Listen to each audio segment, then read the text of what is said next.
चलिए आज एक ऐसी सच्ची कहानी में उतरते हैं जो आपके रोंगटे खड़े कर देगी। ये कहानी कैंपफायर पर सुनाई गई थी और कहते हैं ये बिल्कुल सच है। तो बात शुरू होती है शिमला की बर्फीली वादियों से, जहां 4 दोस्त कैंपिंग कर रहे थे। उनमें से एक दोस्त चंदन कोई मनगढ़ंत कहानी नहीं बल्कि अपनी जिंदगी की एक सच्ची खौफनाक घटना सुनाता है। ये सब शुरू हुआ सालों पहले उसके दादाजी की एक बहुत ही अजीब मौत से। उसके पिता उसे अजीब तरह से एक पुरानी झोपड़ी तक ले गए और कहा, कोई सवाल मत करना। चंदन के पिता एक अजीब सी पुरानी माला पहने हुए थे। वो अकेले अंदर गए और चंदन बाहर ही रह गया।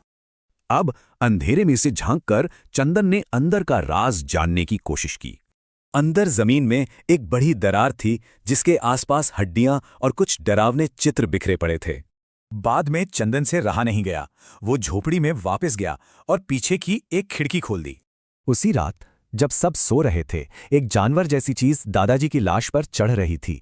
लेकिन जैसे ही चंदन उसकी तरफ भागा, वो चीज हवा में गायब हो गई, बिल्कुल गायब। और फिर उसे अपने ठीक पीछे किसी की भारी सांसों की आवाज सुनाई दी। सामने उसके दादाजी ही खड़े थे, लेकिन वो बदल चुके थे। वो अब इंसान नहीं लग रहे थे। उस चीज ने चंदन पर हमला किया और अपने नुकीले पंजे उसकी छाती में गाड़ दिए। तभी चंदन के पिता ने एक फावड़े से उस लाश का सिर धड़ से अलग कर दिया। पर जैसे ही शरीर गिरा, उसमें से एक काला धुआं निकला और सीधा चंदन के अंदर घुस गया।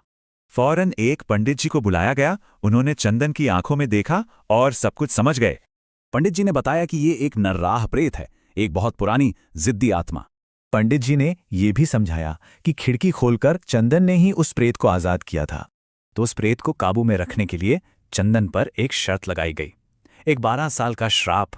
तो कहानी खत्म हुई और अब हम वापस आ गए हैं शिमला में, उसी कैंपफायर के पास। सब दोस्त चुप थे। फिर एक ने हिम्मत करके पूछा, तो क्या वो नरया प्रेत अब भी तुम्हारे अंदर है? चंदन ने शांति से कहा, हाँ, वो यही है।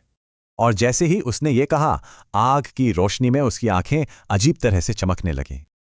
पुराने दरवाजे पीछे लाल रोशनी, हर दीवार में छुपे राज, सुनो मेरी कहानी। हर तलाश के पीछे एक अनजाना किस्सा, अदृश्य। हर राज के पीछे किस्सा, अदृश्य। ये है अदृश्य, अदृश्य। हर राज के पीछे किस्सा, अदृश्य। डर का है ये हिस्सा।